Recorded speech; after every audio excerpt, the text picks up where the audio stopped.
Quart d'air, géologie.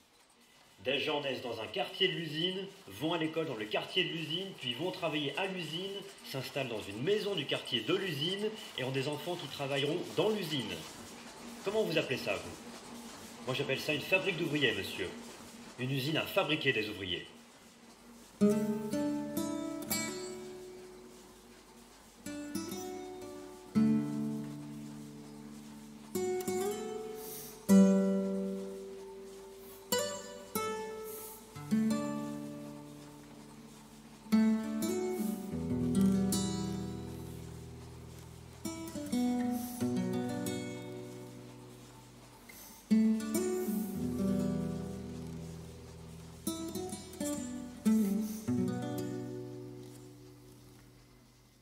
La révolution industrielle déferle sur le Beaujolais comme partout en France et en Europe. Elle affecte en profondeur l'économie.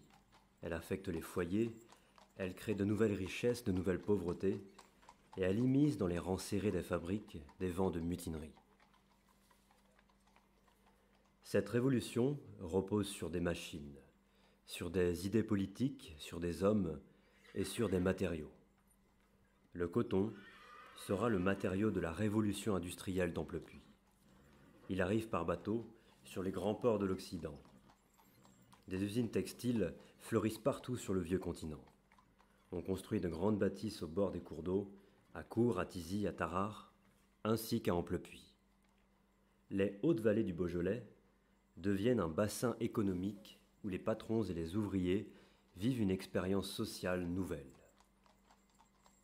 En 1870, un industriel originaire de Roanne va choisir Amplepuis pour inventer une usine sociale.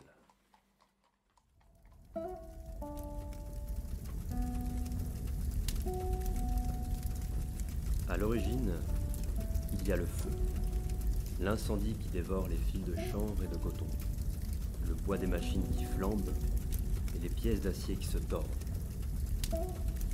Dans la nuit, le ciel d'Amplepuis est rouge. Une vieille filature dans la vallée part en fumée. Quelques jours plus tard, Eugène Deschelette, fils d'un riche industriel du département voisin, vient prospecter sur le site. Le terrain ne vaut plus rien. Ce n'est que ruines et friches. La rivière, qui serpente au milieu de la filature, emporte les cendres de l'incendie vers la Loire. Elle promet aussi à Deschelette l'énergie nécessaire pour une usine d'envergure. L'énergie mécanique est là, reste à trouver les ouvriers.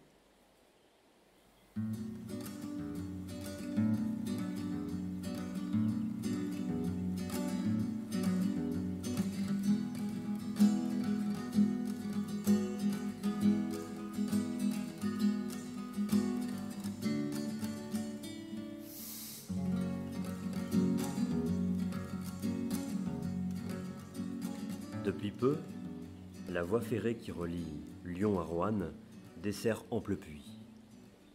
Alors le train amènera avec lui des femmes, des hommes et des pierres qui alimenteront son projet. Des carrières sont ouvertes à proximité du site. On extrait des collines les blocs qui donneront corps aux murs de l'usine. On importe d'Auvergne la pierre noire de Volvic, la même pierre qui servit à bâtir la cathédrale de Clermont-Ferrand. On importe des blocs de calcaire de la Loire, des collines des Pierres Dorées. Rapidement se dessine la silhouette d'une usine.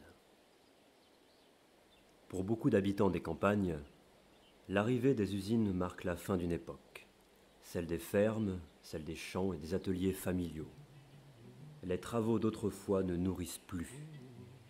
Ainsi, des milliers d'entre eux vont construire leur avenir auprès des usines. Ils créent sans en avoir conscience la classe ouvrière. Tous montent à bord des trains à la recherche d'une vie meilleure, comme on part sur le nouveau monde à la conquête de l'Ouest.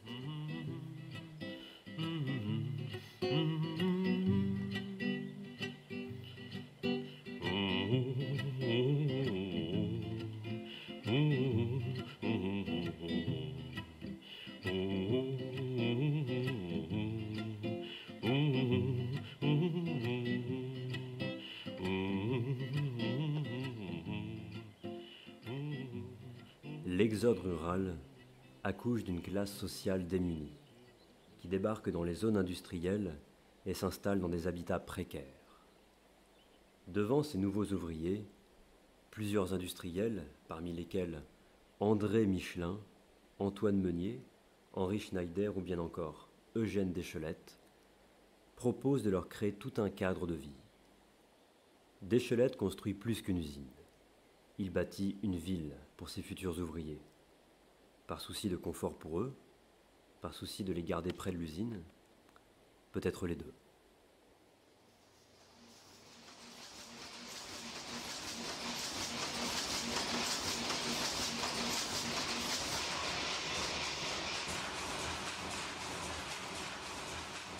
La liberté.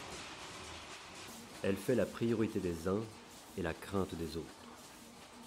En créant un cadre de vie confortable, les patrons comme Deschelette et Michelin suivent les principes du catholicisme social. Il s'agit d'adapter la charité chrétienne à la nouvelle classe ouvrière et aux nouveaux enjeux économiques. On dote l'usine de logements gratuits, de jardins, d'écoles, d'une coopérative où s'alimenter, d'une église, d'espaces de détente également, et les ouvriers restent à l'usine. La liberté d'en sortir, c'est retrouver la misère de l'extérieur.